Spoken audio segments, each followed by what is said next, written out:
Hello, gentlemen. Hello. Good Hey, to see you. We're gathered here. It's a momentous occasion. We're about to release some previously unseen footage of a particularly unusual concert we gave in 2017, our own crazy arrangement of Stravinsky's A Soldier's Tale. So just to catch people up who are watching this at home, this was a piece that Stravinsky wrote right after World War One for a troupe of 7 performers, dancers, narrators. It's based on a Russian folk tale, and at its core is an age-old story, someone who sells their soul to the devil in exchange for money. In this case, a soldier coming back from World War One. The violin is the stand-in for his soul, and he exchanges it for a book that promises him great riches. So Stravinsky wrote the piece after World War One, when it wasn't possible to write big orchestral ballet pieces as he had done before. But then the Spanish flu of 1918 hit, and even the tours that were planned for this smaller troupe were canceled. And so he made a even more reduced arrangement for the 3 of us, for clarinet, violin, and piano. But he took all the narration and the dancing out of that version. But of And course, some of the music as and well. some of the music, right? It's only 5 movements in this suite out of the whole piece. But of course, we had to take it a step further, add the narration, split it up among ourselves, each one of us taking a couple of characters.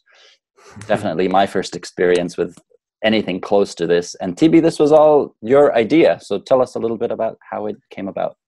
Well, you mentioned the narrative. This narrative, the criticism behind the story, can be placed anywhere and at any time in history. And taking the text and adding it to the suite, it's of course a big production to put the whole thing up with all the players. But then having this trio version with the intimate setting and adding the text to it, I think gives a whole different level to this story, especially when you come to our concert goers and to our audience, not used to seeing us speaking while we were playing, of course. And again, this story it fits so well, and so it was important to actually make it a little bit more of today and add some local and some criticism that could fit to our specific day and time, and that I think was a lot of fun to do. So we edited the text, added some jokes, and divided in between the 3 of us, and that was a lot of fun to do.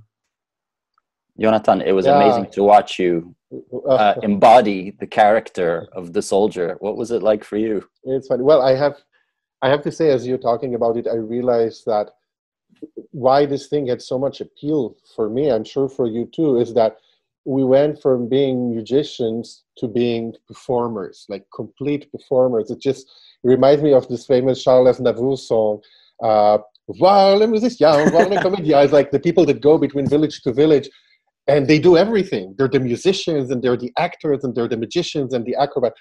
And the fact that we could do more than just the medium we're used to was very tempting. And the thing is, we all played these trois. We played it in bigger, the original version, and we played the suite. And the last time I did it, before we did ours, Ben Luxon, famous actor, was doing the entire thing, not just narrating, he was acting all the parts. And we were sitting on stage with our jaw dropped, like just how he was bringing that story to life. And when you said we're going to do the acting, I'm like, yay! Oops, yay! Right? Do you think it helped, or it added something to our playing? The fact that we're, as we all teach, and we always tell our students, play this character and do this character, and imagine this musical thing would be like in the theater, and this is an opera, and suddenly we're on stage actually acting and playing at the same time. Do you think that did something to your playing? No. Yeah, the thing is, I mean, I think when I was playing, I was playing. When I was acting, because if I started thinking about the character as I'm playing, I think it would have probably gotten in the way of the playing. The way I express in playing, the way we express in playing, I think is very different from how we express in speech. I thought it would kind of mix things up. I wasn't even intentionally one way or the other. I think we got a sense of wholeness of the piece, not just perceiving it, but owning it, because we were involved in every aspect. Right. I think I was inspired. I don't know. I was inspired by your acting. I was inspired by yourself and then narration. I mean, it's suddenly you play after someone's text, and when the text is so convincing, your playing has to somehow relate to that. Well, I again have to be honest. You weren't inspired. No, I was very inspired by both of you. I thought you were terrific. I thought I was good too until I saw the video. I couldn't stand myself.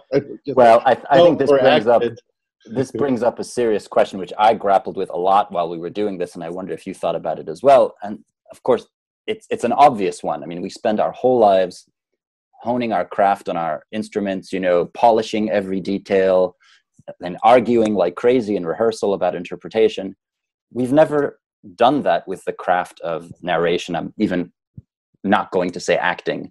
And I was really struggling with that. I didn't want our friend actors who we respect so much and their art form to feel like, oh, these guys think they can do it after just a few rehearsals.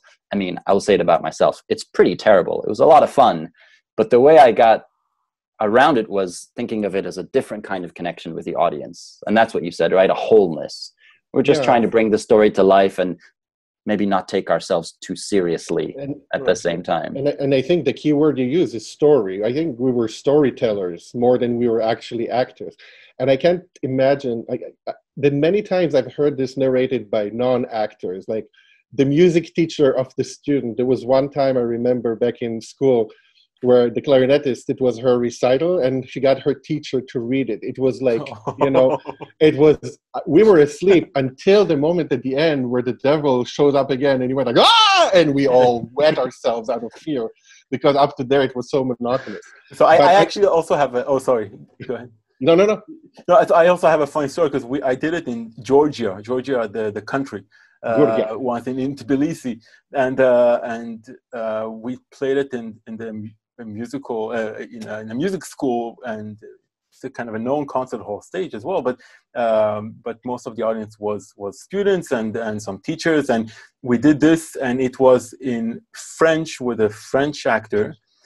But no one knew French in the hall. Now, this is a very, very long piece when you do the whole thing, and there was no translation. Mind you, there was nothing in the program that would suggest what the piece is about.